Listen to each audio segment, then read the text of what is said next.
I'm one of the owners and CEO of, co-CEO of Chrono24.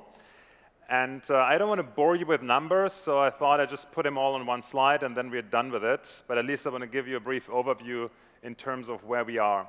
The business has been established in 2003. Currently, we do have 220,000 watches listed on the platform. We run 44 local domains all over the world.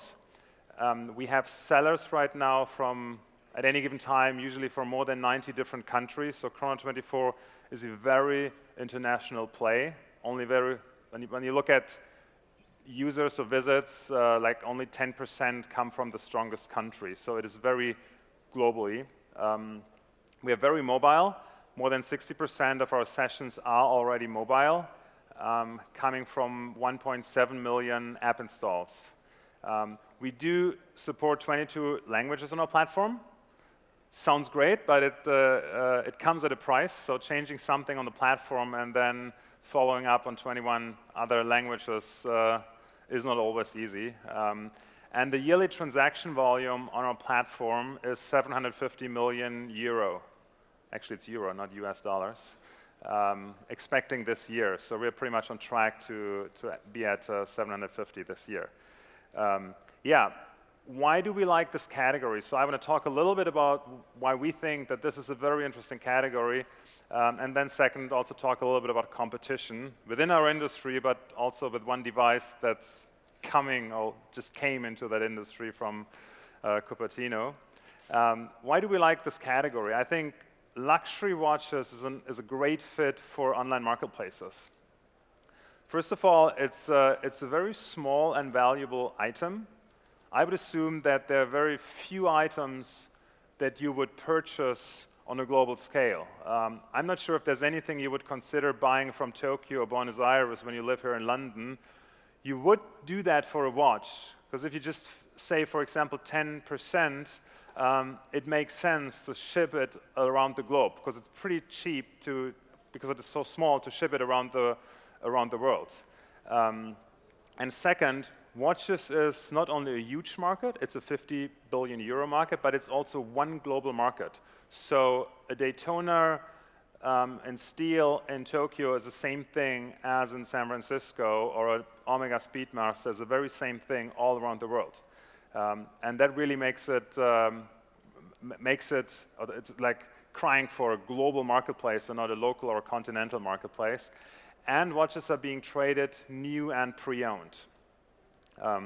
And second, I just mentioned it, it's a really interesting market. It's a 50 billion euro industry, and the economic outlook for the future is really promising. So the estimates are that within the next 10 years to come, another 600 million people are entering a level where they can afford buying luxury. This might not right away be a Rolex Daytona, but we're living in an industry where 600 million more people are coming. And I think that's not only for luxury watches, this is for other luxury items, I think a great economic outlook. And I mean, now looking at our business, it had great traction since inception. This is just the last 5 years. And the number of visits keeps on growing. And right now we grow at about 35% per year. And this is from all around the globe. And transaction volume grows at the same pace. And we assume that this growth will continue. According to a survey that we did a few months ago, our users purchase a third of the global watch market, which is about 15 billion euro. Unfortunately, this is not all bought on Chrono24. So this is our challenge, to turn the browsers and window shoppers into trusted buyers. So there's still some work to do for us. But touching the users, meeting the users on our platform that account for a third of the global market volume is a quite impressive number, but still a lot of work for us to, as I said, to get them on the platform. And fourth, we have a very loyal user base. This is the number of dealers that are listed on Chrono24. And you can see here that even though we do price increases on a quite regular basis, dealers don't churn, or very few dealers do. and you hardly see these, even though quite strong price increases. And five, I think in terms of competition, Marco told me that we should all talk about competition a little bit. It seems that there's currently an end game, a one-on-one end game between eBay and Chrono24. eBay currently does about €1 billion in luxury watch transaction volume. This was pretty much the same number that they had 5 years ago when we went into that market. We acquired Chrono24, and our initial rationale behind it was that we thought that this business does not belong to eBay, but to a specialist. And we're, I said it before, at €0.75 billion, on track to pass eBay pretty soon. And there are some local players, and that's a question: are online dealers, watch dealers, and we see them popping up here in Europe, even venture capital funded, and also in the US. Are they competitors for us? No, we see them as partners. Like an online watch dealer is a potential partner for us. We take them on our platform. We try to help them to sell more and to do more business.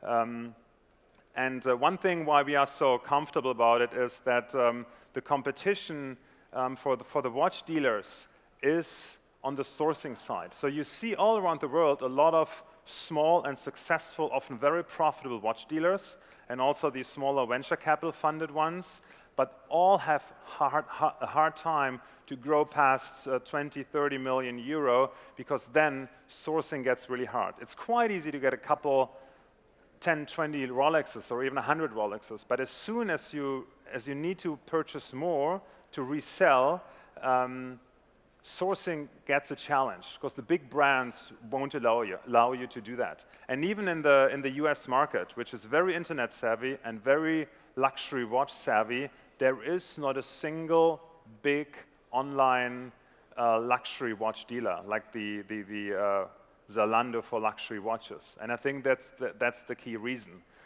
So we think that the competition, in our view, is mainly between the pure marketplace businesses, and that's on a global scale, eBay and Chrono24. And talking about competition, and this is my last slide, there's this new device coming into the market, and we hear a lot of questions. So will the Apple Watch or smartwatches destroy your industry? First of all, the value proposition of this piece is very different of the value proposition of this watch that I'm wearing here. You know, I'm not wearing it for the time.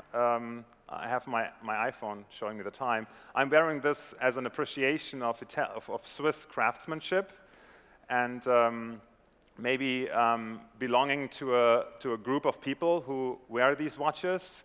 And probably some people also wear this watch, or luxury watch, to represent financial stability, so to say. And the thoughts how the industry will go in the future, that they're two different thinkings. So when you look at the 22-year-old or 23-year-old who buys a smartwatch, and they don't own luxury watches usually in that age. So one part says that in 10 years from now, when this person can afford a luxury watch, he's just so used to the smartwatch that they won't make the shift to the Rolex and put 6,000 euro on the table to buy it. And that would then be a hard story for the luxury industry. But the other thought is that a lot of young people start actually wearing watches, which they haven't done in the past. And then in 10 years, they realize, well, everybody has a smartwatch. It's nothing special. It's nothing. It's not really presenting any status, and some people might even then start buying luxury, which they haven't done before. So we think that the segment 300, 400, 500 euro, they're currently having a hard time, and we already see that. But the high-end segment that we have on Chrono24 seems to be very solid, and I think they can still take some sleep, get some sleep at night. As opposed to watch brands like for Seale and Tissot, and they are maybe in a little bit more trouble. Thank you for listening, and hope to see you one day on our platform. And if you have any questions, feel free. I'll be here until this evening. And again, thanks for having us.